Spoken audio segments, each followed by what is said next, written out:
Salut à tous, dans la vidéo d'aujourd'hui, nous allons découvrir certains des personnages les plus étranges et excentriques de l'âge d'or américain. Des aventuriers qui ramèrent avec des serpents et des millionnaires secrets aux avares notoires et aux héritières recluses, leurs vies étaient remplies de mystères, d'extravagances et d'obsessions. Alors, rejoignez-moi pour explorer tout cela et bien plus encore. Maintenant, retournons à l'âge d'or.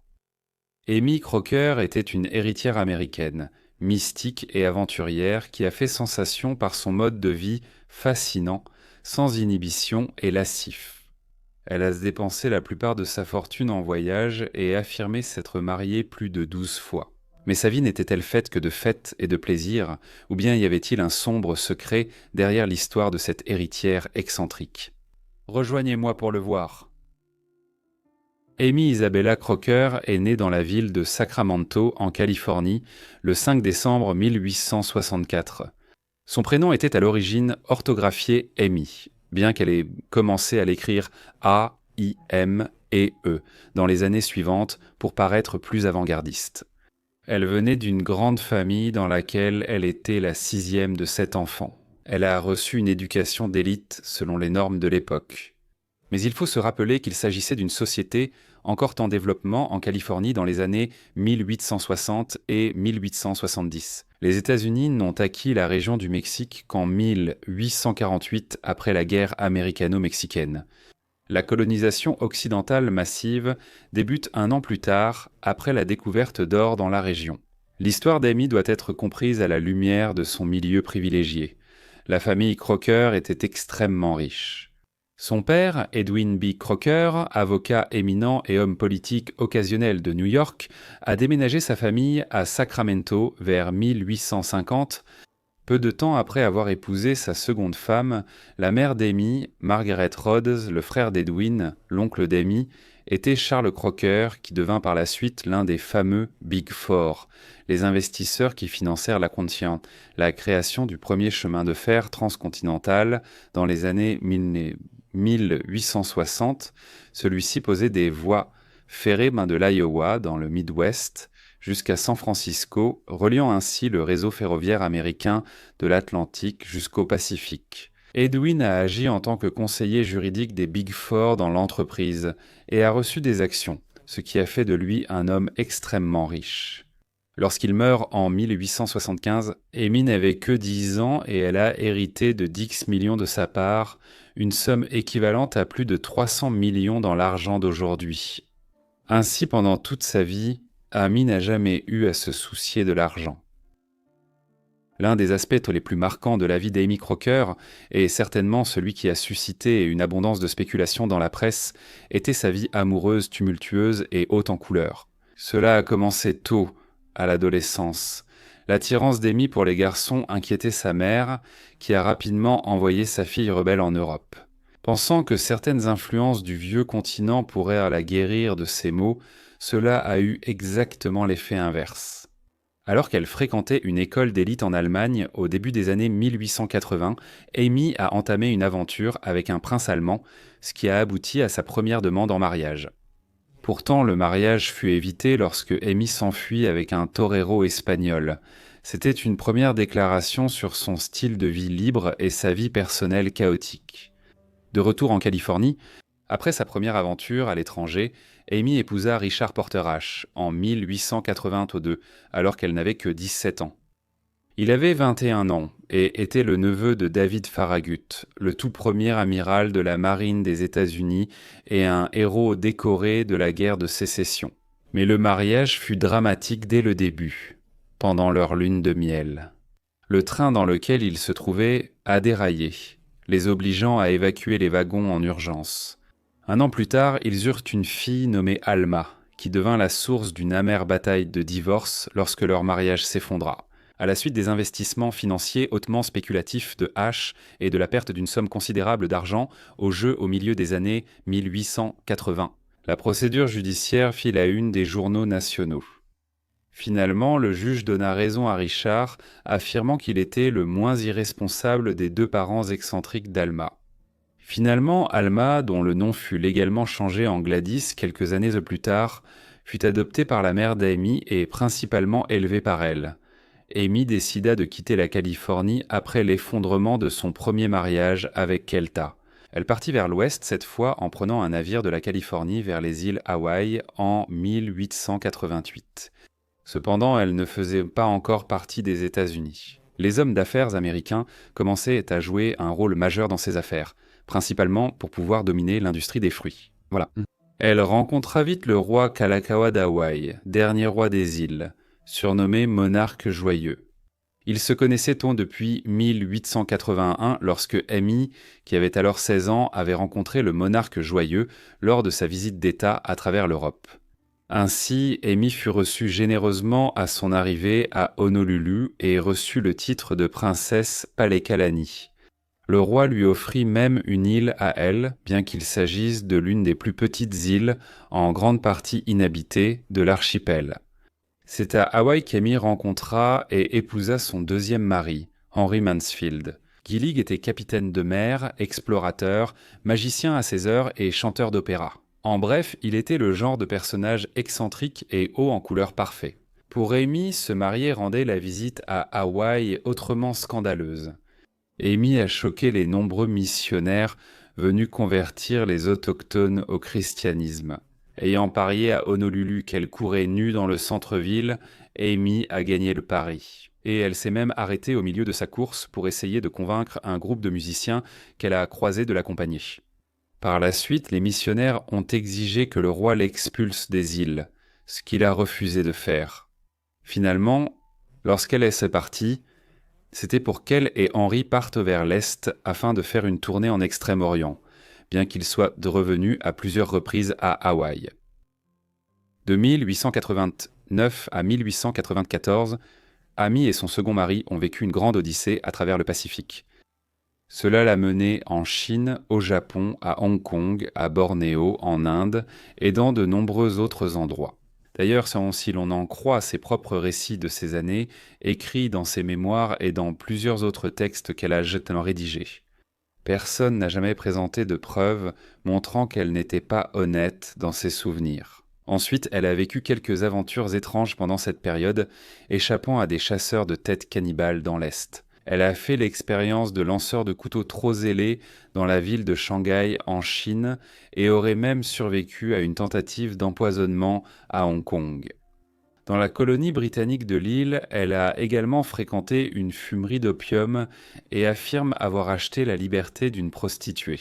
Sans surprise, Henry n'était pas toujours capable de suivre le rythme de sa femme, et il retournait parfois en Californie pour se reposer et récupérer pendant qu'elle continuait à voyager.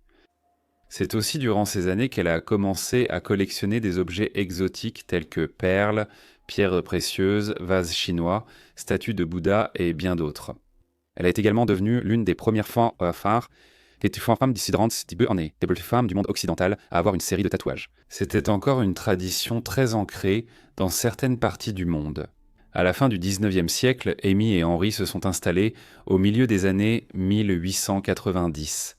Après leur retour en Californie, ils ont déménagé à New York, mais le mariage a vite mal tourné et ils ont divorcé en 1900. Henry savait depuis de nombreuses années qu'Amy était infidèle à répétition, et pendant ses voyages en Extrême-Orient, avec ou sans son deuxième mari, elle a eu plusieurs liaisons. Des années plus tard, elle affirmerait que sans l'application des lois occidentales et des traditions chrétiennes. En réalité, elle s'était mariée plus d'une douzaine de fois, certains de ses partenaires en Extrême-Orient dans les années 1880 l'ayant épousée en théorie. Lors d'échanges de vœux polygames à New York en 1901, elle entra dans ce qui pourrait être considéré comme son mariage le plus stable et le plus amoureux. Jackson Guru était un auteur-compositeur et un bohème excentrique, tout comme Amy par exemple. Ensemble, ils ont fondé une colonie bouddhiste à New York.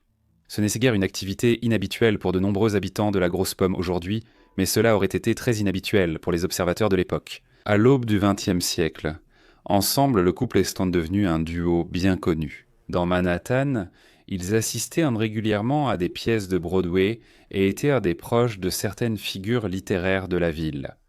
Enrico Caruso, sans doute le ténor d'opéra le plus célèbre de l'âge d'or, était un ami. Ils visitaient souvent leur maison où ils organisaient des soirées réunissant les milieux culturels de la ville.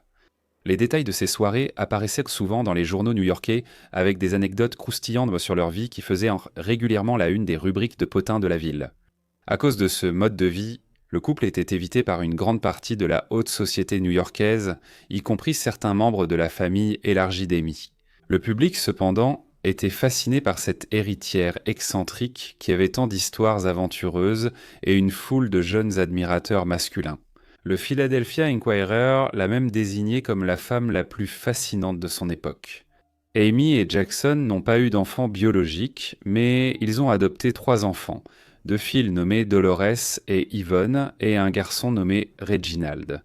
Amy adoptera plus tard une autre fille, Yolanda, des années après, tout en renouant également avec sa fille biologique Gladys. Leur bonheur familial harmonieux, mais toujours intéressant, prit fin tragiquement en 1910 lorsque Jackson mourut des suites de complications causées par une grave amygdalite, malgré son remariage dans les années suivantes. Comme vous le verrez, Amy a gardé le nom Goura pour le reste de sa vie après la mort de Jackson. Et en raison de cela, ainsi que de la façon dont chacun de ses gestes était scruté par la presse new-yorkaise, elle s'est installée à Paris. La ville lumière était déjà bien établie comme la capitale culturelle du monde au début des années août 1910, et elle continuerait d'occuper cette position pendant encore un quart de siècle. Elle allait y vivre ici pendant les 27 prochaines années, tout en rendant visite régulièrement aux États-Unis. Parmi ses nombreuses connaissances dans la capitale française figurent le peintre Henri Matisse, le sculpteur Auguste Rodin et l'écrivain et critique littéraire Jean Cocteau, tout en croisant sans aucun doute d'autres expatriés américains à Paris dans les années 120, comme Ernest Hemingway, Gertrude Stein et F. Scott Fitzgerald. Elle a continué à avoir une vie amoureuse haute en couleurs, ce qui correspondait à la déclaration de la presse la qualifiant de reine de Bohème. Avec toute cette attention portée à son mode de vie fascinant, elle écrira plus tard « Je crois absolument que vivre dans le sens le plus complet de ce mot. Découvrir toute la beauté de la vie et se plonger totalement dans les êtres humains qui fourmillent dans cette existence est un art pur. C'est, je le pense honnêtement, la plus haute réalisation artistique à laquelle nous puissions aspirer. Tous les arts reconnus. Vos peintures, vos sculptures, votre musique, vos livres, toutes ces choses ne sont que les symboles de cet art supérieur. » Vivant au milieu des années 1910, sa maison en ville, surnommée la Maison de la Fantaisie, est devenue un refuge pour les aristocrates russes, fuyant le déclenchement de la révolution russe et la montée de l'Union soviétique. De retour chez elle, elle a même épousé 2 de ses émigrés, le premier étant le jeune prince Alexandre Miskinov en Patronage 1914. Cela provoquera un énorme scandale international car il a fini par avoir une liaison avec sa fille adoptive, Yvonne, qui n'avait que 15 ans à l'époque. Suite à cela, Amy a rapidement demandé le divorce. Le mariage a pris fin en 1916 et 9 ans plus tard, elle a épousé le prince Mstislav Galitzine. Elle avait un peu plus de 60 ans Karl a épousé le jeune Galitzine, 26 ans en 1925. L'union n'a duré que 2 ans, en partie à cause de la différence d'âge, mais aussi parce que Amy continuait à considérer la monogamie comme une théorie plutôt qu'un principe. Elle assistait souvent à des événements en ville avec l'un de ses compagnons favoris, un boa constricteur. À l'occasion, elle fréquentait Aleister Crowley, déjà à l'époque un partisan bien connu de la magie, des connaissances ésotériques et d'un mode de vie libertin. Apparemment, Crowley demandait Amy en mariage presque chaque fois qu'il la voyait ou lui écrivait. Et il a conservé dans ses journaux une description explicite de leur liaison qui a duré 10 ans. Après son dernier divorce, en 1927, Amy ne s'est pas remariée. Elle a cependant continué à vivre à Paris pendant de nombreuses années. La ville a perdu son statut de centre du bohémianisme mondial dans les années 1930 après le krach de Wall Street. Et la Grande Dépression a mis fin à la débauche des années 1920 et à l'ère du jazz. Dans les années 1930, elle a commencé à passer plus de temps chez elle aux États-Unis. C'est durant ces années qu'elle a commencé à consigner ses réflexions sur sa vie dans un mémoire volumineux. Celui-ci a été publié en 1936 sous le titre « Et je le referai ». Il offre un récit saisissant de sa vie, des situations souvent étranges dans lesquelles elle s'est retrouvée et de son approche intransigeante de l'existence. C'est une lecture captivante. Même près d'un siècle plus tard, lorsque Le temps et je recommencerai a été publié, Amy vivait en grande partie de nouveau à New York. Sa santé déclinait et elle avait maintenant plus de 70 ans. Elles ont décédé le 7 février 1941 à l'âge de 76 ans. Ses restes ont été transportés en Californie, où ils ont été inhumés dans le caveau familial Crocker du cimetière historique de la ville, conformément à sa demande de crémation. Ses restes ont été placés dans une urne avec ceux de son troisième mari. C'est le seul de ces mariages qui ne s'est pas terminé par un divorce, car il est décédé alors qu'il était encore marié avec elle. Sans surprise, compte tenu de sa vie excentrique, il devait forcément se passer quelque chose même après sa mort, et l'urne a été volée, peu après son inhumation là-bas. Hélène Clay Frick, héritière de l'Empire de l'Acier, a connu une vie de chagrin, de privilèges et de passion. Elle était farouchement indépendante et souvent en conflit avec la société. Malgré cela, elle a consacré sa vie à l'art, à la philanthropie et à la préservation de l'héritage de sa famille, souvent dans l'ombre. Alors rejoignez-moi pour découvrir les secrets des vies oubliées d'Hélène Frick. Hélène Clay Frick est née le 2 septembre 1888 dans la ville de Pittsburgh, en Pennsylvanie, aux États-Unis. Son père était Henry Clay Frick, le président de la Carnegie Steel Company, l'une des entreprises les plus importantes d'Amérique et du monde. À l'époque, Frick avait fondé l'entreprise avec Andrew Carnegie, l'industriel américain d'origine écossaise qui a mené l'immense croissance de l'économie américaine dans la seconde moitié du XIXe siècle. Aux côtés d'autres figures comme Cornelius Vanderbilt et John Rockefeller, parmi ces grands industriels de l'âge d'or aux États-Unis, Frick était probablement le plus controversé en raison de sa réputation de briseur de grève et d'opposant aux syndicats. Le pire moment de cette réputation eut lieu en 1892, quand Hélène avait 3 ans. Et son père a violemment réprimé la grève de Homestead près de Pittsburgh, au cours de laquelle 10 personnes ont été tuées et des dizaines ont été blessées. La mère d'Hélène était Adelaide Howard Childs. Elle et Henry se sont mariés en 1881. Ils ont eu 4 enfants, Charles Frick, 1883, Martha Howard, 1885, Helen, 1888 et Henry, 1892. La vie de famille s'était extravagante entre les demeures de Pittsburgh et du Massachusetts, puis plus tard à Manhattan, mais elle était aussi troublée à certains égards. La sœur aînée d'Hélène, Martha, était souvent malade, ce qui a marqué les premiers souvenirs familiaux d'Hélène. Henry fit venir les meilleurs médecins du pays pour tenter de la guérir, mais rien n'y fit. Quand Martha avait 2 ans, elle a avalé une épingle lors d'un voyage familial en Europe. Beaucoup attribuent cela comme la cause de sa maladie atrocement douloureuse qui a conduit à sa mort en 1891 à seulement 5 ans. L'année suivante, le petit frère de Hélène, Henry Jr., est décédé à 3 semaines en 1892 pendant la grève des ouvriers de la ferme. Ainsi, Hélène grandirait avec un seul frère ou sœur, son frère aîné, Childs, comme on pourrait s'y attendre. Ses parents étaient dévastés par la perte de leurs enfants et sa mère en particulier est tombée en dépression à cause de cela. Hélène a été élevée dans un foyer consumé par un deuil obsessionnel. Pour aggraver les choses, il y a également eu une tentative d'assassinat contre Henry le 23 juillet 1892 lorsqu'un certain Alexandre Berkman a fait irruption dans son bureau. Berkman a alors pointé son revolver sur la tête de Frick et a réussi à tirer 2 coups avant d'être plaqué au sol. Berkman n'était pas complètement maîtrisé cependant, et il a réussi à poignarder Henry à plusieurs reprises avant que d'autres employés n'arrivent pour le maîtriser. Frick a échappé de justesse à la mort, subissant de graves blessures qui, par miracle, n'ont touché aucun organe vital. Contre toute attente, il a récupéré rapidement et était déjà de retour au bureau en moins d'1 semaine. La vie d'Hélène n'était cependant pas particulièrement ancrée dans un seul endroit. Elle est née à Pittsburgh et y a passé ses premières années. Son père possédait un immense manoir dans le Massachusetts et en 1905, il a également commencé à louer une très grande maison dans l'Upper East Side de Manhattan.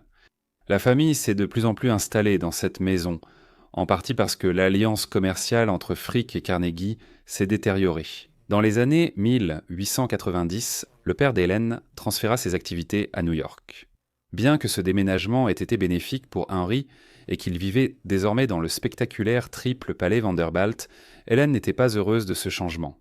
Elle considérait Pittsburgh comme sa maison et c'était l'endroit qu'elle aimait au Mansard-Scolemage. C'est aussi à cette période qu'elle a intégré la réputée École Spence, un établissement privé pour filles et enfants à New York.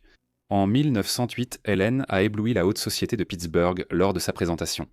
Mais au lieu d'accepter un somptueux bijou en cadeau, elle a fait une déclaration audacieuse et désintéressée. Elle a persuadé son père de faire don de 150 acres stupéfiants à la ville, les transformant en parc. Ce don de terrain allait devenir le plus grand parc de la ville, connu aujourd'hui sous le nom de parc Frick. À la fin du 19e et au début du 20e siècle, les Américains étaient fascinés par tout ce qui venait d'Europe, des titres aristocratiques à l'attrait de la culture du vieux continent. Les industriels fortunés envoyaient avec empressement leurs filles de l'autre côté de l'Atlantique pour épouser la noblesse européenne ou pour visiter des pays riches en culture et en patrimoine comme l'Angleterre, la France, l'Allemagne, l'Espagne et l'Italie. Hélène n'était pas différente. Adolescente au début des années 1900, elle se rendait en Europe presque chaque année. C'est ici, alors qu'elle arpentait les couloirs du musée du Louvre à Paris, de la National Gallery à Londres, du musée du Prado à Madrid et de la Galerie des Offices à Florence, que son amour pour l'art, et en particulier pour la culture de la Renaissance et de l'Europe moderne naissante, est né. Ces expériences ont éveillé une passion qui durera toute sa vie et ont semé les graines d'une vision philanthropique qui façonnera son héritage pour les générations à venir. Hélène a passé une grande partie de la Première Guerre mondiale, entre 1914 et 1918 en Europe, travaillant comme bénévole et promotrice d'aide caritative. Cela était en accord avec ses efforts précédents aux États-Unis. Déjà en 1910, alors qu'elle n'avait que 21 ans, elle avait fondé la maison de vacances Iron Rail pour jeunes filles travailleuses dans la ville de Wenham, au Massachusetts. Une œuvre de charité venant en aide aux ouvrières textiles pauvres de l'État. Maintenant, en 1917, elle a créé une unité hospitalière en France en association avec la Croix-Rouge, suite à l'entrée des États-Unis dans la guerre. Utilisant sa fortune considérable pour financer ce projet, elle partit pour la France avec plusieurs associés et, au cours de l'année suivante, s'engagea dans une grande variété d'activités, notamment l'envoi de cadeaux de Noël aux soldats du front occidental et la demande à son père de financer un orphelinat pour les enfants de personnes ayant perdu la vie pendant la guerre en France. Les années d'Hélène en France furent marquées par le chagrin, car le grand amour de sa vie lui échappa. En 1913, de retour aux États-Unis, Fordy Saint-Jean, un jeune chirurgien prometteur, commença à la courtiser. Les amis et connaissances parlèrent de leur profonde affection l'un pour l'autre. Beaucoup pensaient tôt qu'une demande en mariage était imminente avant que Saint-Jean ne soit appelé en Europe à l'éclatement de la Première Guerre mondiale, mais elle ne vint jamais. Les raisons restent entourées de mystères, bien que les historiens suggèrent morceau que le frère d'Hélène ait pu intervenir auprès de Saint-Jean en lui disant que leur père n'approuverait jamais cette union. Alors qu'il servait en première ligne en Flandre, Saint-Jean devint un héros de guerre, recevant la croix du service distingué pour sa bravoure. Pourtant, la distance s'est révélée insurmontable, et leur histoire d'amour s'est rapidement terminée. Saint-Jean est rentré chez lui pour épouser une autre femme, Jeanne Rignal, et il est devenu un chirurgien estimé. Hélène, cependant, ne s'est jamais mariée et n'a jamais eu d'enfant. Le statut marital d'Hélène est devenu un sujet d'intrigue et de spéculation après que sa vie a pris un tournant dramatique le 2 décembre 1919. Ce jour-là, son père est décédé à l'âge de 69 ans, laissant non seulement une immense fortune, mais aussi une énorme responsabilité. Dévouée à la mémoire de son père et partageant sa passion pour l'art et la philanthropie, Hélène s'est retrouvée sous les projecteurs en tant que gardienne de son héritage. Son héritage était stupéfiant. 5 millions en espèces immédiatement et plus de 30 millions supplémentaires en terres, actions d'entreprise et autres actifs, une fortune équivalente à plus d'1 milliard de dollars. Du jour au lendemain, Hélène est devenue la femme célibataire la plus riche d'Amérique. un titre qui a fait d'elle l'objet d'une fascination et d'un examen sans fin. Mais cette manne financière a eu un prix. Le favoritisme flagrant de son père a laissé son frère aîné, Charles Frick, avec un héritage relativement modeste, déclenchant des disputes amères qui ont brisé leurs liens. Cet éloignement fut un coup dévastateur, aggravé par sa relation tendue avec sa mère Adélaïde, dont l'état mental n'a cessé de se détériorer après la mort de son mari. Le comportement passif d'Adélaïde et son détachement croissant ont laissé Hélène isolée dans son nouveau rôle de chef du vaste empire familial. Dans une tentative de guérir les blessures causées par le testament inégal de son père, Hélène a ensuite essayé de se racheter. Lorsque Adélaïde est décédée en 1931, Hélène a légué sans égoïsme sa part de l'héritage de leur mère à Charles. Pourtant, le mal était déjà fait, et les ombres de la discorde familiale ont plané sur le reste de sa vie. L'un des articles du testament du père d'Hélène stipulait que sa collection d'art immense et extrêmement précieuse devait être rendue accessible au public d'une manière ou d'une autre. Pendant des décennies, Henri Clefrick a acquis des tableaux européens emblématiques de la Renaissance, l'âge d'or néerlandais, le baroque, les Lumières et l'époque romantique. Elle comprenait de nombreux portraits célèbres d'artistes renommés et constituait l'une des plus grandes collections d'art privé jamais réunies.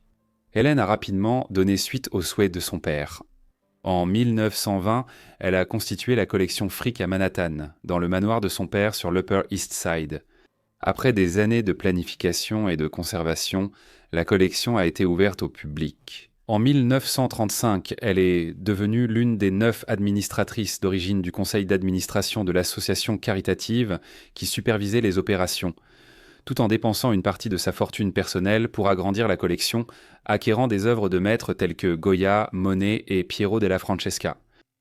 Des années plus tard, après avoir quitté le conseil d'administration et la gestion du musée, Hélène Frick a offert des sculptures et d'autres objets culturels et historiques à la collection.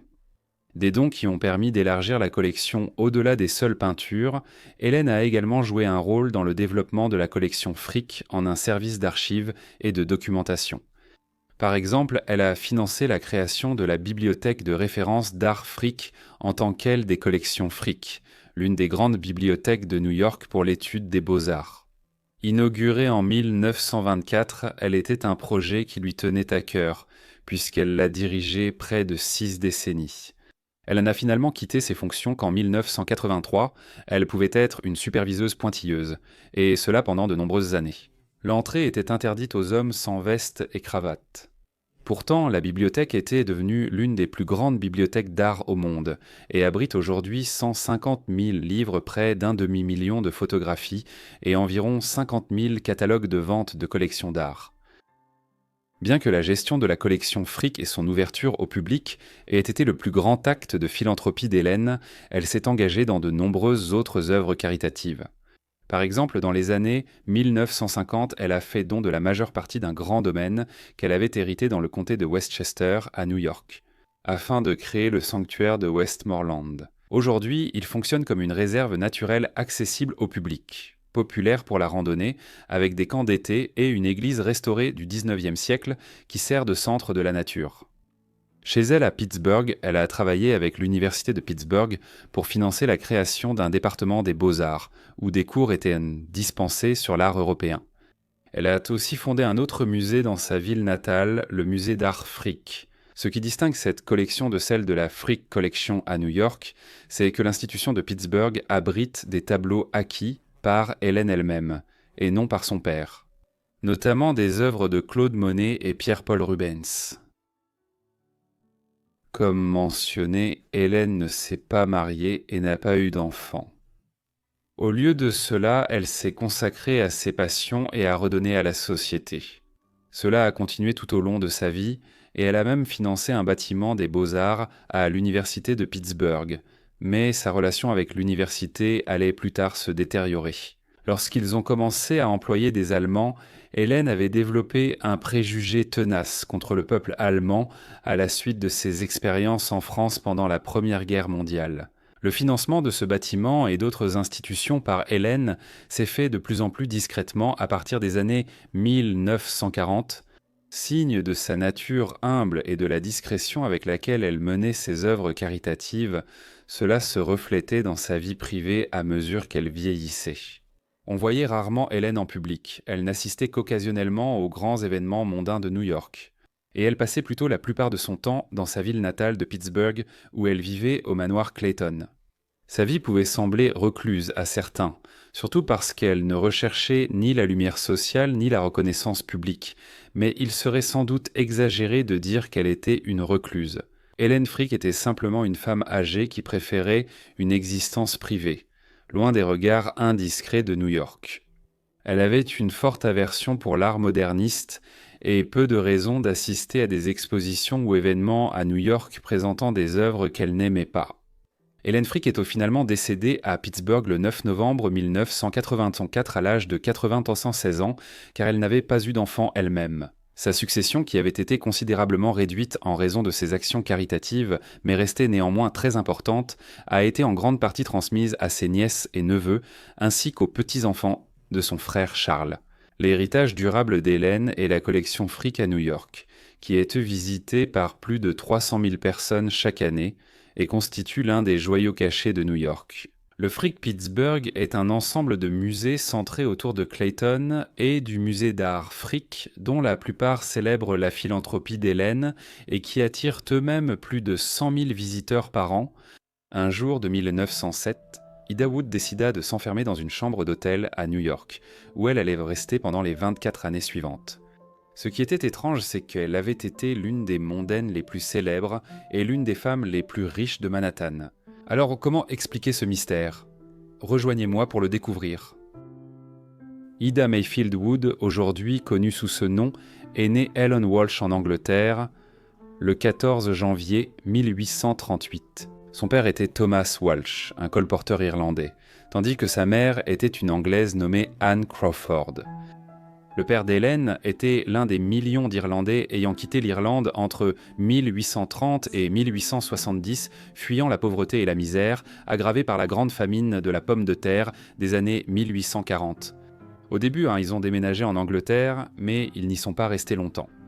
La famille a finalement émigré aux États-Unis au début des années 1850, vivant d'abord à Boston, puis se dispersant ailleurs dans le pays. Le père d'Hélène est mort en Californie vers le milieu des années 1860. À cette époque, un fort sentiment anti-irlandais régnait aux États-Unis.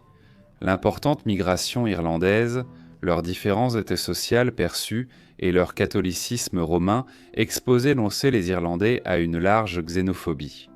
De nombreux établissements à travers le pays affichaient des pancartes indiquant « pas de Noirs, pas de Juifs, pas d'Irlandais » face à ce sentiment anti-irlandais.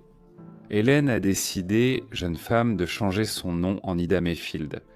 Elle a également inventé une histoire élaborée, affirmant qu'elle venait de Louisiane et que son père était Henry Mayfield, un propriétaire de plantations de sucre dans le sud.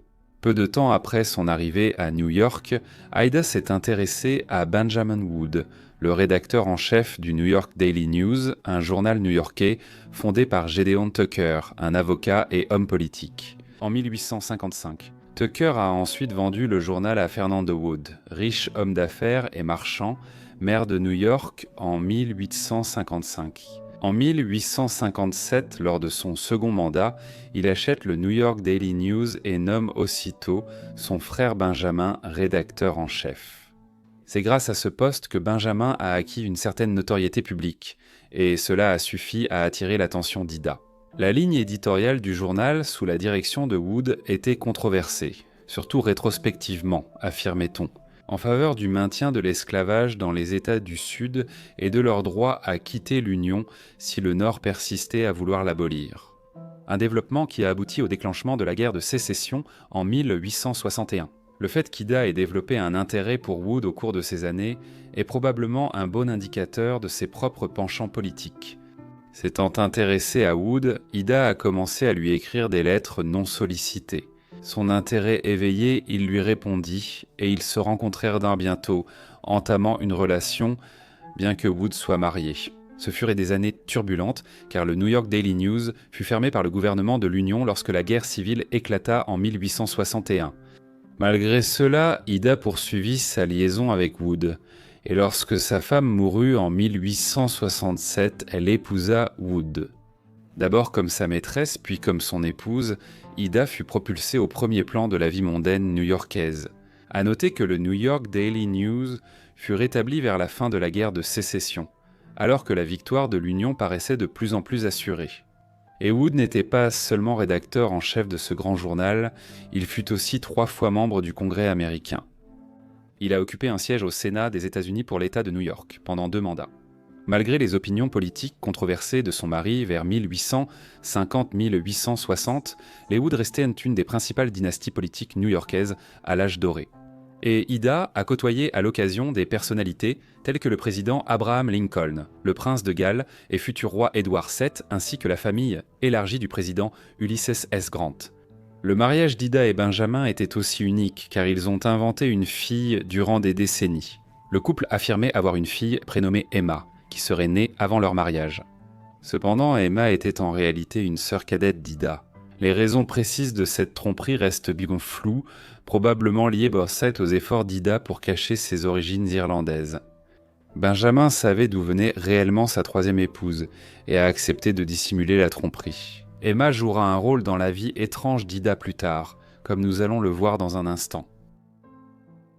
En vieillissant, Benjamin Wood est devenu un joueur invétéré, misant souvent de grosses sommes d'argent sur les cartes, les dés et d'autres jeux de hasard. À New York, on pense même qu'il a parié le New York Daily News sur une main de cartes.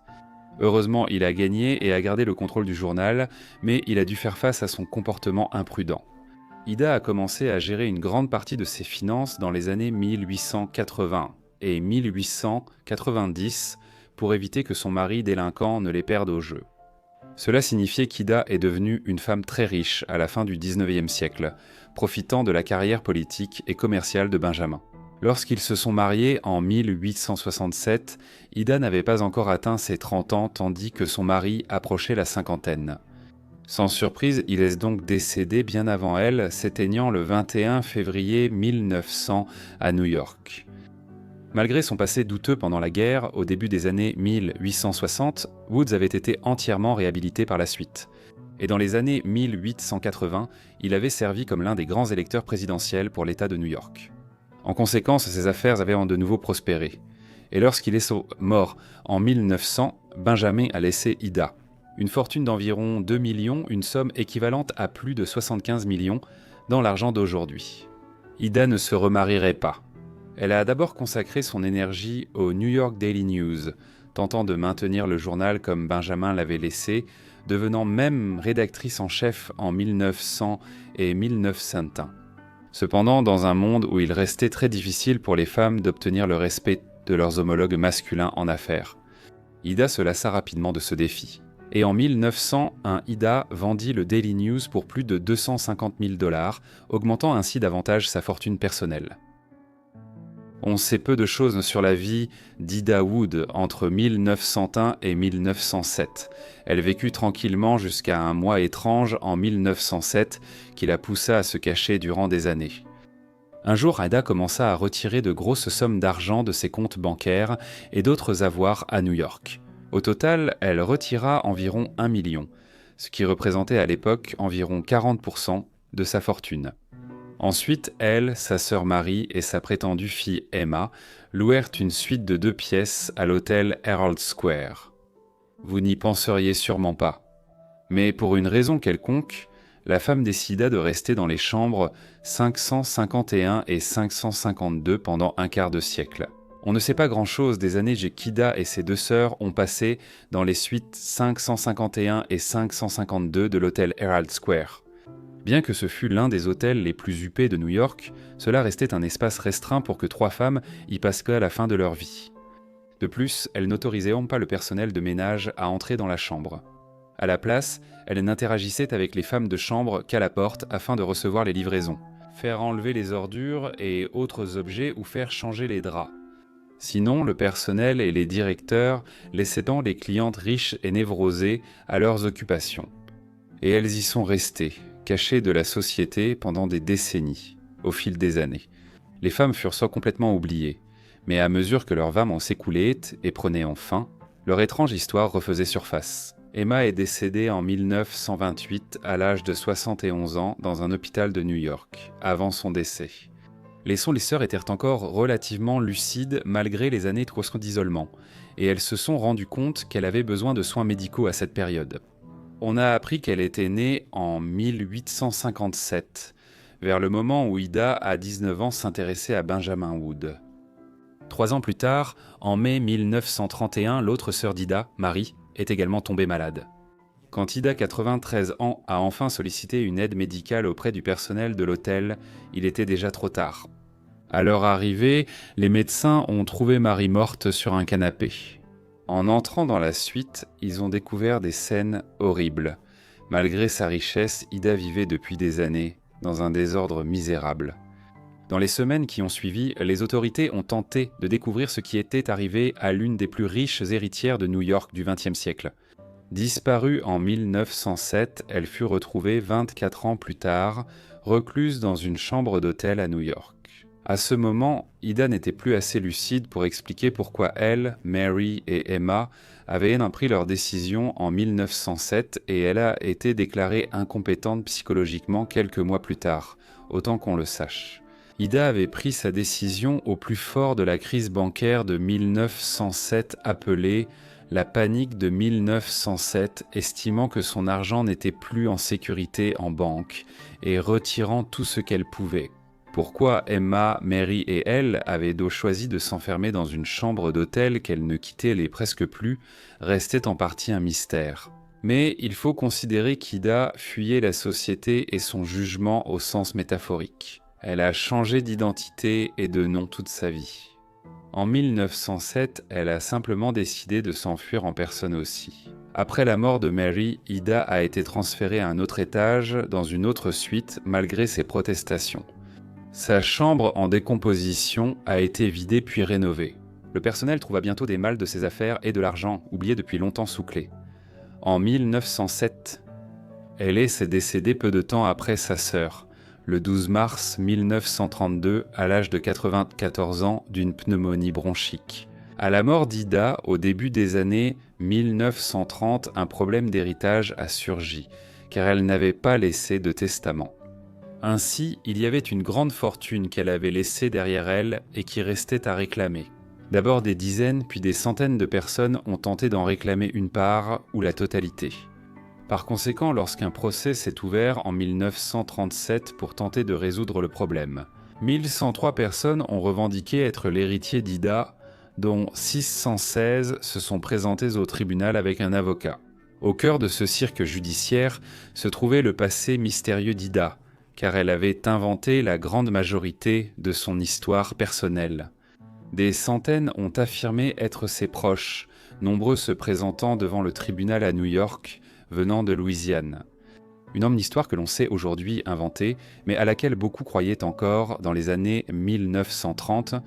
D'autres sont venus d'Irlande, d'autres d'Angleterre, et encore d'autres du Massachusetts, où la famille s'était installée après être arrivée aux États-Unis. Il y avait même des requérants venant de la Californie de l'Ouest qui prétendaient être des membres de la famille. Le juge et son équipe à New York ont finalement réduit le nombre de requérants à 22, des candidats qui semblaient avoir des preuves claires d'être liés à Ida d'une manière ou d'une autre. Finalement, en mars 1939, 2 ans après le début de l'affaire et 7 ans après la mort d'Ida, un jugement a été rendu, qui a partagé sa fortune entre 10 personnes, toutes cousines germaines d'Ida et petites-filles de ses tantes et oncles. Ainsi, malgré tous ses efforts pour brouiller les pistes avec son histoire personnelle inventée, la fortune d'Ida semble finalement être revenue à ses héritiers légitimes, grâce au travail d'enquête minutieux de la justice new-yorkaise. Pour notre prochaine histoire, explorons la vie de la sorcière de Wall Street, brillamment racontée par Mortis Media. Hetty Green était l'une des personnalités les plus singulières à avoir émergé dans le monde des affaires américain au sommet de l'âge d'or. Bien qu'elle ait été l'une des femmes les plus riches des États-Unis, Hetty avait la réputation d'être une avare notoire, et elle allait même plus tard être connue sous le nom de la sorcière de Wall Street. Ici, nous explorons sa vie et son histoire. Mais avant de commencer, pensez à vous abonner si vous aimez ce genre de contenu. Henrietta Howland Robinson est née le 21 novembre 1834 dans la ville de New Bedford, dans le Massachusetts, de parents Edward Mott Robinson et Abby Howland. Elle venait d'un milieu très aisé et sa famille dirigeait la plus grande flotte de baleiniers de la région.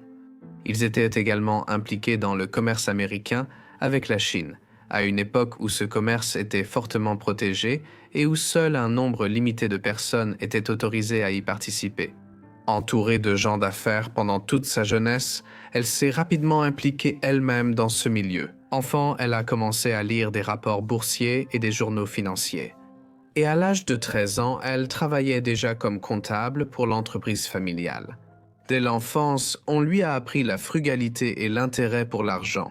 Une fois, Henrietta a dit à un journaliste « Mon père m'a dit de ne jamais rien donner à personne, même pas de la gentillesse. » Henrietta, qui a reçu le surnom abrégé Hetty très jeune, n'a pas gagné sa première fortune. Lorsque sa mère est décédée en 1860, Hetty n'avait que 25 ans. Elle a légué la majeure partie de sa succession à son mari, mais Henrietta a reçu une maison qui valait plus d'1/4 million de dollars en valeur actuelle.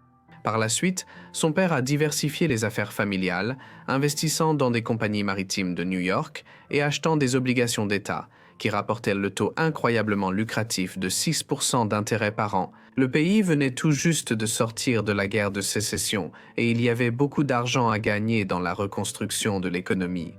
Le père de Hetty a très bien réussi à l'époque. Lorsqu'il est décédé, 5 ans après sa femme en 1865, il a laissé 6 millions à Hetty, une somme équivalente à plus de 100 millions aujourd'hui. À peu près à la même époque, sa tante est également décédée, laissant à sa nièce un confortable héritage de 2 millions, bien que les successions aient fait l'objet de longues batailles juridiques dans les années qui ont suivi. Elle a également reçu des centaines de milliers de dollars en espèces, et cet argent combiné a fait de Hetty une femme très riche. Sa détermination à suivre sa propre voie en matière de gestion financière s'est manifestée dans les conditions de son mariage. Au début des années 1860, elle a rencontré et entamé une relation avec Edward Henry Green, un homme d'affaires basé à Boston dont les activités financières impliquaient également le commerce avec la Chine. Il était lui-même millionnaire. Alors, lorsqu'il a épousé Hetty en 1867, elle a insisté pour qu'un accord soit mis en place afin qu'il n'ait aucun droit sur son argent et sa fortune. Ils ont ensuite eu 2 enfants, Edward, né en 1868, et Harriet, connue sous le nom de Sylvia, née en 1871. Ils sont tous deux nés à Londres, où le couple a vécu quelques années à la fin des années 1860 et au début des années 1870. Hetty et Edward finirent par se séparer au milieu des années 1880, bien qu'ils soient restés mariés et qu'ils se soient partiellement réconciliés plus tard dans leur vie. Leur brouille venait des problèmes financiers rencontrés par Edward après leur retour aux États-Unis en 1873. Eh bien, à plusieurs reprises, elle a dû le tirer d'affaire en lui donnant de l'argent, mais à cette époque, elle en avait largement assez pour cela. Hetty Green était devenue l'une des investisseuses les plus éminentes du capital financier en pleine expansion de l'Amérique. Pendant l'âge doré, Wall Street, sur l'île de Manhattan à New York, Hetty s'est imposée dans le monde des affaires américain pendant ce qu'on appelait l'âge doré. C'était la première phase de la mondialisation, alors que la prolifération des chemins de fer, de l'électricité, du télégraphe et du téléphone ouvrait de vastes régions du monde. Avec l'industrialisation croissante aux États-Unis, en Grande-Bretagne, en Allemagne et en Russie, un fort essor économique toucha l'Amérique du Nord et l'Europe. La création de richesses qui en a résulté et l'émergence d'une nouvelle aristocratie composée de riches hommes d'affaires et d'industriels ont marqué la période allant de 1870 aux années 1900. Bien qu'on parle de l'âge doré en Amérique, il convient de noter que pour les classes les plus pauvres de la société, il s'agissait d'une période de pauvreté extrême et de conditions de travail épouvantables. L'âge doré en Amérique a vu l'émergence de Wall Street comme centre financier de New York et du pays tout entier. Cette rue, dont le nom provient du fait que le mur nord de la ville de New York longeait cet endroit. À la fin du XVIIe siècle, cette région commença à devenir la capitale financière des États-Unis au début du XIXe siècle. Une fois le canal Erie achevé en 1821, il reliait les Grands Lacs à la ville de New York. Et par conséquent, Chicago et d'autres colonies le long des lacs ont connu une croissance fulgurante. Au milieu du XIXe siècle, New York est alors devenu le point d'entrée de tout le trafic maritime entre l'Atlantique et le développement fulgurant de la région des Grands Lacs. Ainsi, les intérêts financiers ont commencé à acheter des propriétés partout sur Wall Street, et celle-ci est rapidement devenue le centre financier de la côte Est au cours des années 1860 et 1870. Des entreprises et des hommes d'affaires très influents comme John Pierpont Morgan, John D. Rockefeller, la compagnie américaine de tabac, General Electric et Charles Dow, entre autres, ont établi ici leurs intérêts commerciaux.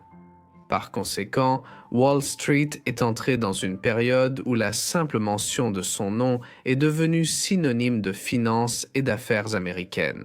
Cela s'est illustré en 1889 lorsque le Wall Street Journal a commencé à paraître en tant que journal de référence pour les rapports boursiers et la finance. C'était la Wall Street où Hetty Green a commencé à se faire remarquer au cours du dernier quart du XIXe siècle.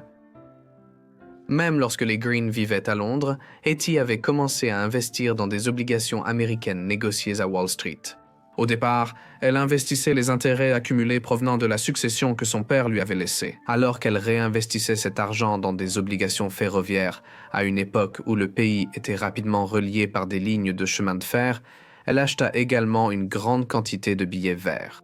Il s'agissait de monnaie d'urgence que le gouvernement de l'Union avait imprimée en grande quantité entre 1860 et 1865 pour financer les énormes dépenses rendues nécessaires par la guerre civile contre la Confédération du Sud. Ces billets verts avaient perdu de la valeur au fil des années, mais Hetty continua d'en détenir en grande quantité. Elle fut largement récompensée en 1875 lorsque, en réponse à une crise entourant ces billets, l'administration du président Ulysses S. Grant adossa les billets verts à l'or, la valeur des billets augmenta considérablement et Hetty réalisa un profit important. Tout cela faisait partie de sa philosophie d'investissement plus large qui consistait à acheter lorsque les choses sont au plus bas et que personne n'en veut, puis à les conserver jusqu'à ce qu'elles prennent de la valeur et que tout le monde se précipite pour les obtenir. Au fil des années, sa fortune continua de croître pour atteindre des dizaines de millions, et elle devint finalement un important prêteur pour le gouvernement municipal de la ville de New York. À la fin de l'âge doré, de graves problèmes économiques submergèrent l'économie américaine, tant dans les années 1890 que dans les années 1900. À un moment donné, on pensait qu'elle était la plus grande prêteuse privée individuelle de tout New York, tandis qu'à présent, elle était connue sous le nom de la reine de Wall Street. Cependant, il y avait un autre nom, moins flatteur, donné à Hetty. Pour beaucoup, on lui avait donné le nom de la sorcière de Wall Street. C'est ce nom qu'elle a acquis en raison de sa célèbre réticence à dépenser de l'argent malgré sa grande fortune personnelle, ainsi que de son hygiène personnelle, ou plutôt de son absence. Pour commencer, elle menait une vie presque itinérante. Bien qu'elle ait eu un bureau à la Chemical Bank sur Broadway, tout près de Wall Street, elle continuait à ne pas avoir de domicile fixe, passant d'hôtel en pension et en appartement loué. La raison apparente en était qu'elle ne voulait pas acheter de maison à New York, car elle aurait dû payer la taxe foncière de la ville. Mais elle changeait aussi de domicile pour éviter les percepteurs d'impôts. Eh bien, sa pingrerie allait même jusqu'à ne pas payer d'impôts. De plus, Hetty était tellement avare qu'on raconte qu'elle n'utilisait jamais d'eau chaude, ni ne mettait le chauffage en hiver. Apparemment, elle ne se lavait pas non plus les mains, et à cause de cela, ses ongles étaient toujours sales et croûteux. De plus, beaucoup affirmaient qu'elle sentait mauvais, surtout pendant les mois d'été. On disait que son odeur était si insupportable que ceux qui travaillaient dans le même bureau qu'elle restaient aussi loin qu'ils le pouvaient. Elle évitait même d'aller chez le médecin et choisissait d'économiser de l'argent. Après 20 ans à souffrir d'une hernie douloureuse, elle n'a alors eu d'autre choix que de se faire opérer. Malgré sa richesse immense, elle a été scandalisée par le montant à payer et a essayé d'y échapper. Il existe d'innombrables histoires concernant sa légendaire avarice, même si certaines ne sont peut-être que des récits. On croyait qu'elle portait la même robe noire tous les jours et qu'elle la gardait jusqu'à ce qu'elle soit tellement usée qu'elle devienne complètement en lambeaux et vire au vert à cause de la saleté. Et ce n'est qu'à ce moment-là qu'elle achetait une autre simple robe noire. Une autre histoire raconte qu'elle a passé des heures à fouiller dans une calèche. Elle cherchait un timbre qui avait été perdu. Il valait 2 centimes. Cette histoire de timbre est peut-être fausse, mais avec sa réputation, on ne pouvait jamais être sûr. Green portait souvent une robe noire, probablement en raison de son éducation quaker et de son avarice. À ce sujet, Hetty déclara « Ce n'est pas parce que je m'habille simplement et que je ne dépense pas une fortune pour mes robes qu'ils doivent dire que je suis bizarre ou folle. » Cependant, la façon zélée dont Hetty Green protégeait sa fortune avait aussi des aspects bien plus négatifs. Elle désapprouvait les prétendants de sa fille Sylvia, veillant à ce que Sylvia reste célibataire jusque dans la trentaine. La désapprobation de Hetty venait de sa suspicion que toute personne fréquentant sa fille devait forcément en vouloir à sa fortune, dont Sylvia hériterait d'une grande partie, un jour. Finalement, un prétendant, Matthew Astor Wilkes, la rencontra et obtint son approbation, principalement parce qu'il était un membre secondaire de la très riche famille Astor et qu'il possédait lui-même une certaine fortune indépendante. Néanmoins, avant que Sylvia et lui ne se marient en 1909, Hetty insista pour qu'il signe un accord renonçant à toute revendication sur l'argent que Sylvia hériterait de sa fortune. Pourtant, sans aucun doute, l'épisode le plus terrible dans la vie de Hetty, le refus de Green de dépenser de l'argent et sa protection obsessionnelle de sa richesse, concernait son fils, Edward, ou Ned, lorsqu'il était enfant et qu'il s'est cassé la jambe. Hetty ne voulait pas payer pour des soins médicaux coûteux et a essayé de le faire admettre dans une clinique gratuite. Cependant, elle a été reconnue par les administrateurs de la clinique qui ont refusé de la prendre en charge, au motif qu'à l'époque, les cliniques gratuites étaient réservées aux pauvres et aux classes moyennes inférieures, alors que la reine de Wall Street pouvait facilement se permettre de payer les meilleurs soins médicaux de New York. Impassible face à cette objection, Hetty décida de soigner elle-même la blessure de son fils. Au cours des semaines qui suivirent, la blessure ne guérit pas correctement et finit par s'infecter avec la gangrène. La jambe de Ned dut être amputée et il utilisa une prothèse en liège, allant de l'avant malgré cet incident. Il a travaillé pour sa mère dans les années suivantes et après une longue période passée à gérer ses affaires au Texas et à Chicago, il est retourné à New York. Elle a passé ces derniers mois à vivre avec lui, ayant enfin un domicile fixe. Elle est décédée le 3 juillet 1916 à l'âge de 81 ans. À l'époque, elle était considérée comme la femme la plus riche d'Amérique. En effet, sa succession, qui a été partagée entre Edward et Sylvie, s'élevait probablement entre 100 et 200 millions. C'était une somme équivalente à quelque chose entre 25 milliards et 5 milliards en valeur actuelle. Et par conséquent, on peut facilement dire que Hetty Green était sans doute la femme la plus riche du monde à cette époque. On se demande si elle a jamais retrouvé ce timbre à 200. À la différence de sa mère, Edward profitait de sa richesse et aimait faire la fête. Il ne s'est pas retenu de dépenser son héritage. Il a fait construire un manoir à Round Hill, dans le Massachusetts, a amassé une collection remarquable de timbres et de pièces de monnaie, et a même fait quelques contributions généreuses à la société. Grâce à l'héritage de sa mère, Sylvia, la fille de Hetty, est devenue l'une des femmes les plus riches d'Amérique. À la mort de son frère Edward en 1937, elle a aussi hérité de presque toute sa fortune. Sylvia Green Wilkes n'avait pas d'enfants et pas vraiment de proches parents. Elle est décédée en 1951 et a laissé une succession d'une valeur d'environ 90 millions après impôt. Au début, son testament n'a pas pu être retrouvé, mais il a finalement été découvert, fourré dans une armoire en fer blanc. La plus proche parente génétique de Sylvia, une cousine, a été mentionnée dans le testament et a reçu 5 000, mais elle est allée en justice et a finalement obtenu 140 000. Le reste de sa fortune a été réparti entre des œuvres de charité, des écoles et des hôpitaux. Ainsi, à la fin, une grande partie de la grande fortune de la sorcière de Wall Street, qu'elle était si réticente à dépenser, a été donnée à de parfaits inconnus. Ougette Clark a mené une vie particulière, fille d'un ancien homme politique et entrepreneur fortuné. Elle s'est d'abord fait un nom dans le monde des arts, à Paris et à New York. Mais sa vie ultérieure fut troublée, et elle est devenue de plus en plus recluse. De plus, les circonstances de sa mort sont devenues très controversées, car Clark avait une fortune à léguer. Ougette Marcel Clark est née le 9 juin 1906 dans la ville de Paris, en France. Ougette était la deuxième fille aînée de William Hockey Clark, tandis que sa mère était Anna Eugénie Clark, la seconde épouse de William. Son père, presque septuagénaire à la naissance de Ougette, était une figure majeure de la vie américaine au début du XXe siècle. Il avait amassé une fortune lors de l'expansion vers l'ouest des États-Unis dans le Montana et d'autres régions à partir des années 1860, et il avait ensuite utilisé l'argent gagné pour se diversifier dans la construction ferroviaire pendant le boom du chemin de fer. Dès lors, il entra en politique et devint sénateur du Montana dans les années 1890. Ainsi, Ougette est née dans l'une des familles les plus riches et les plus puissantes de l'Amérique de la fin de l'âge doré. Ougette a passé sa jeunesse à Paris, car les Clark fréquentaient une partie de la haute société européenne. En 1911, elle assista avec sa famille au couronnement du roi George V de Grande-Bretagne.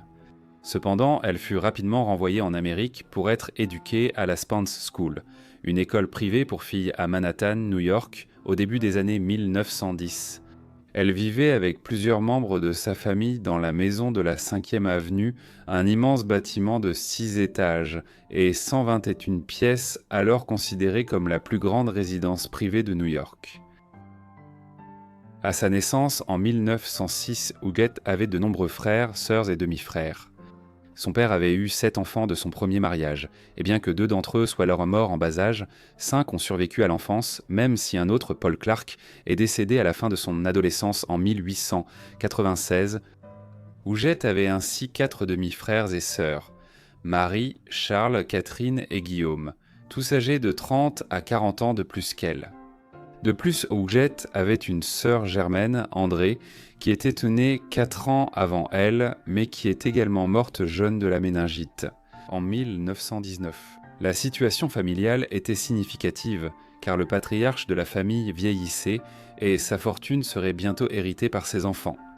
Cette fortune était très considérable car Clark avait continué à développer ses intérêts commerciaux, s'étendant dans les années 1900 et 1910 à d'autres exploitations minières, et dans le développement de Las Vegas. À ses débuts, c'était une halte pour les voyageurs en route vers Los Angeles. Ainsi, lorsqu'il est finalement décédé le 2 mars 1925 à New York, sa fortune était estimée à environ 300 millions. Ajusté à l'inflation, cela représenterait aujourd'hui plus de 5 milliards de dollars américains. Ainsi, les enfants de Clark allaient hériter d'immenses richesses à sa mort. Ougette n'a certainement pas suivi les traces de son père dans les affaires ou la politique après avoir reçu sa part de l'héritage à la suite de sa mort, au printemps 1925. On estime cela à environ 50 millions de dollars américains. Comme son père a partagé sa fortune à peu près également entre sa femme et ses 5 enfants survivants, Ougette s'est contentée de se consacrer à la philanthropie et de développer ses intérêts dans le monde des arts et de la mode. Par exemple, fin des années 1920, elle a dépensé près de 50 000 pour assécher un étang d'eau salée dans sa villa. Belos Huardo à Santa Barbara, en Californie, pour l'utiliser comme refuge pour oiseaux, qu'elle a nommé le refuge d'oiseaux André Clark. En l'honneur de sa sœur, décédée une décennie plus tôt, Clark avait fini par vivre brièvement à Santa Barbara après avoir épousé un certain William MacDonald Glover, un étudiant en droit qu'elle avait rencontré à New York alors qu'ils étudiaient tous les deux. Ils se sont mariés en août 1928, mais l'union n'a pas duré longtemps et ils ont divorcé une semaine avant leur premier anniversaire de mariage. Ainsi, elle est rapidement retournée à New York et s'est installée dans un appartement sur la 5e avenue. Là, ses sens esthétiques ont rapidement été mis en valeur. Huguette a transformé l'appartement et les appartements adjacents pour créer un immense espace ouvert donnant sur Central Park, dans une vaste pièce dotée d'une bibliothèque et d'autres commodités. Durant les années 1930, Huguette s'est impliquée dans la haute société de la côte Est. Elle a exposé certaines de ses peintures lors d'une exposition à la Corcoran Gallery of Art à Washington, district de Columbia, et a assisté à des défilés de mode à New York. Cependant, son cercle d'amis proches était restreint, et pour ceux qui l'ont connue durant ces années, elle paraissait insaisissable et taciturne. Au fil des années, Huguette est devenue de plus en plus renfermée. Elle a continué à dépenser de l'argent, mais souvent pour des initiatives qu'elle ne visitait jamais ou auxquelles elle faisait des dons de façon anonyme. Un manoir fut construit près du refuge des oiseaux à Santa Barbara dans les années 1930. Huguette a continué à payer des dizaines de milliers de dollars chaque mois pour tout entretenir là-bas. Mais elle y allait très rarement. Cette réclusion s'est intensifiée après la mort de la mère d'Huguette en 1963, avec qui elle avait vécu à New York pendant la majeure partie de sa vie adulte. Durant les années 1960 et 1970, elle est peu à peu devenue une figure distante à New York. Cela était en grande partie dû à une méfiance croissante envers les étrangers. Huguette ne s'était jamais remariée et n'avait pas d'enfants, alors dans ces dernières années, elle en est venue à considérer tout le monde comme quelqu'un qui essayait potentiellement de s'immiscer dans ses bonnes grâces pour profiter de son testament. Elle n'avait peut-être pas entièrement tort de se méfier ainsi, mais ses méthodes étaient paranoïaques. Dans les cas extrêmes, par exemple, elle préférait de plus en plus parler en français pour cacher ce qu'elle disait à ceux qui l'entouraient. À la fin des années 1980, Huguette est devenue une figure presque mythique à New York, presque jamais vue ni entendue. Et puis, d'une manière si limitée que beaucoup de gens pensaient qu'elle était en réalité morte, une situation pas inconcevable, étant donné qu'elle avait 80 ans en 1986. Néanmoins, Huguette était vivante, bien que loin d'être en bonne santé. À la fin des années 1980, Huguette était devenue très fragile et souffrait de nombreuses maladies, la pire étant la présence de lésions cancéreuses sur son visage qui l'avaient laissé défigurée. Huguette avait refusé de se faire soigner pour ses maladies, une éventualité qui l'aurait obligée à quitter son appartement pendant une longue période pour aller à l'hôpital. Mais en 1991, la situation était telle qu'il n'y avait plus d'autres options. Ainsi, ce printemps-là, elle a été admise au Doctors Hospital de l'Upper East Side à Manhattan. Là-bas, ses médecins ont dressé un constat alarmant de son état. Le visage d'Huguette devait être opéré et reconstruit. Tels étaient les dégâts causés par son refus de faire soigner les lésions. En effet, elle n'était pas allée chez un médecin depuis 2 décennies, et il semblait qu'elle mangeait rarement, voire jamais. De plus, son état mental était très mauvais, donnant souvent l'impression qu'elle n'était pas consciente de son environnement ni des personnes qui lui parlaient. Après son opération et sa convalescence, les médecins de Clark ont conseillé qu'elle pouvait rentrer chez elle dans son appartement, mais Huguette s'était adaptée à son environnement en conséquence. Elle a commencé à payer près de $1000 par jour à l'hôpital du médecin pour rester dans sa chambre après son transfert au Beth Israel Medical Center. Elle a occupé une chambre au 11e étage avec vue sur Central Park et engagé du personnel infirmier privé pour s'occuper d'elle. En conséquence, Huguette Clark passerait les 20 dernières années de sa vie à vivre à l'hôpital, mais avec en réalité sa propre aile semi-privée donnant sur le parc. Son appartement avait dominé le parc pendant un demi-siècle et curieusement, ce changement d'environnement semble lui avoir fait du bien. Au fil des années, sa santé et son état mental se sont considérablement améliorés, comme l'ont noté ses médecins dans des rapports intermittents, bien qu'elle soit restée très excentrique. Néanmoins, ce qui était curieux dans tout cela, c'est qu'Huguette ne prenait même pas la peine de prendre des nouvelles de ses nombreux employés.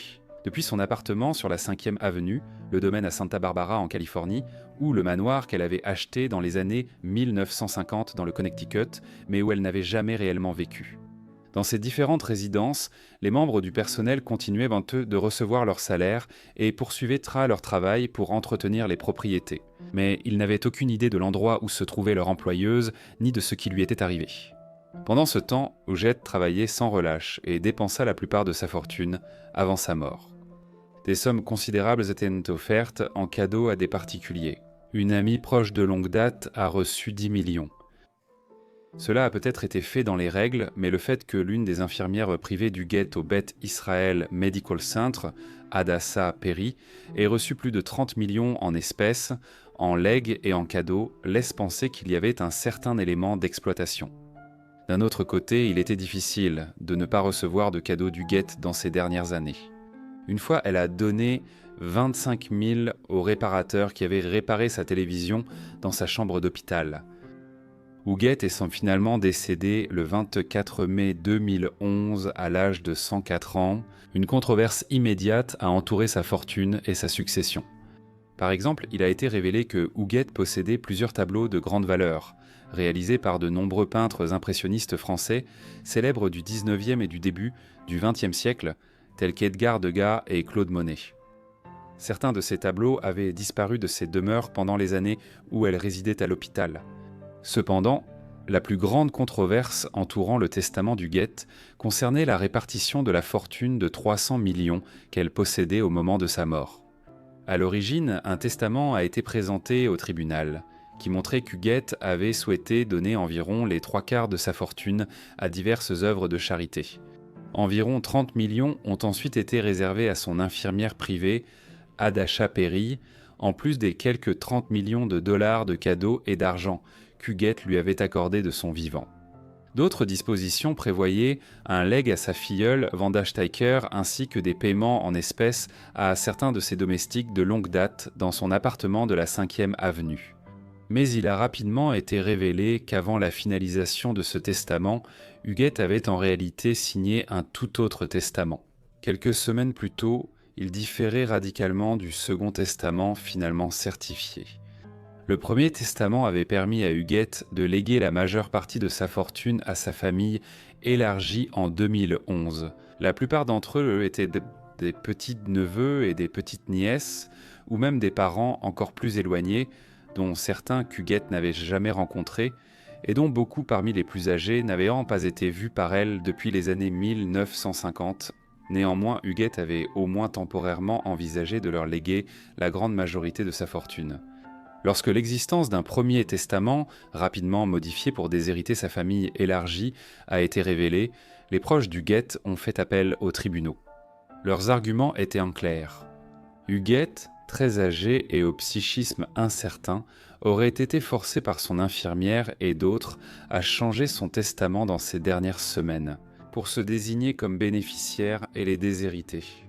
Il est plausible que cela soit vrai, mais il est tout aussi plausible qu'Huguette ait simplement décidé de récompenser les personnes dont elle était la plus proche au cours de ces 20 dernières années. Quelle que soit la vérité, le juge a estimé que l'argument de la famille était solide. Ainsi, le premier testament d'Huguette a été effectivement appliqué, la famille recevant plus de 75% de l'ensemble de la succession. L'infirmière privée d'Huguette, Hadassah Perry, a été contrainte de restituer les 30 millions qu'elle avait reçus dans le cadre du testament. Le règlement précisait toutefois que la réception par elle de sommes équivalentes en cadeaux et legs au fil des ans du vivant d'Huguette ne serait pas remise en cause. Ainsi, la famille Clark a fini par être le principal bénéficiaire de son testament, même si nous ne saurons jamais vraiment à qui la mystérieuse Huguette Clark avait réellement voulu léguer sa fortune. Elle-même a été inhumée dans le mausolée familial dans le Bronx, à New York. Plusieurs des œuvres d'art qu'elle a collectionnées au cours de sa vie se trouvent aujourd'hui dans de grands musées et galeries. Merci d'avoir regardé cette vidéo sur ces excentriques millionnaires de l'âge d'or. J'espère qu'elle vous a intéressé. Dites-moi ce que vous avez pensé de ces vies dans les commentaires ci-dessous. Et si vous avez des suggestions, faites-le moi savoir également dans les commentaires. Dites-moi si vous souhaitez plus de vidéos longues comme celle-ci. J'espère aussi que vous êtes abonnés et que vous avez activé les notifications pour recevoir toutes mes vidéos dès leur mise en ligne. Et c'est tout pour moi, donc je vous retrouve tous au prochain trimestre. La vie, merci.